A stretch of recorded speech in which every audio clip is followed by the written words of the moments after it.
গ্রামের বাড়ি সুন্দর একটা মিনি ব্লগ তোমাদের সঙ্গে শেয়ার করবো। সকালবেলা ঘুম থেকে উঠে আগে গ্রামের বাড়িতে গরু ছাগল থাকে, সেগুলোকে বাইরে বের করে নিয়ে চলে এসে আমার মাটির রান্নাঘরে এসে উনুনটা ভালো করে লেপামোছা করে নিয়ে কড়ার মধ্যে মাটি লেপ দিয়ে এখন চলে এসেছি সবজি বাগানে সবজি তোলার জন্য।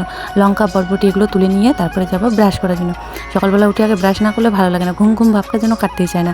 তারপর আসলাম ঘরটা ভালো করে ঝাড়ু দিয়ে একদম বাসি বিছানা তুলে ঘরটা মুছে নিয়ে স্নান সেরে ঠাকুর করে চলে এসেছি, পূজাটাও সেরে নিলাম। তারপর চলে আসলাম রান্নাঘরে, রান্নাবান্না করতে হবে। যা গরম পড়েছে, গরমের মধ্যে সকাল সকাল রান্নাবান্না করলেই ভালো হয়ে যায়। তো রান্নাবান্না সেরে খাওয়া দাওয়া হয়ে গেছে। এদিকে বর পাচ্ছে আম, আমি চলে এসেছি আম কুড়ানোর জন্য। বাড়িতে আছে আম গাছ, জাম গাছ, সবাই মিলে দুপুরবেলা আম জাম পেরে মাখা খাওয়া হবে। তো দেখো সবাই মিলে আম পাচ্ছি, জাম পাচ্ছি। তারপর বাড়িতে আছে অনুষ্ঠান, ছোট্ট মোটো জেঠি শাশুড়ি বাড়িতে কীর্তন আছে। তো এদিকে এই গরম পড়েছে, গরমের মধ্যে আইসক্রিম না খেলে নয়। তো রাস্তা দিয়ে যাচ্ছে আইসক্রিমওয়ালা, আইসক্রিম খেয়ে তারপরে এখন আমাকে খাওয়া হবে। তারপরে বিকেলবেলা উঠানটা আমি এখন ঝাড়ু দিয়ে নিচ্ছি। তারপরে গরু ছাগল ঘরে রেখে একদম স্নান সেরে বললাম জেঠি শ্বশুর বাড়িতে কীর্তন আছে। তো রান্নাবান্না শুরু হয়ে গেছে, কীর্তন শেষ হতে হতে একদম 11টার মতো বেজে গেছে। প্রসাদ নিয়ে বাড়ি চলে এসেছি। এখন দেখো 11টার মতো বেজে গেছে, সবাই প্রসাদ নিচ্ছে। মিনি ব্লগটা কেমন লাগলো অবশ্যই কিন্তু বলবে।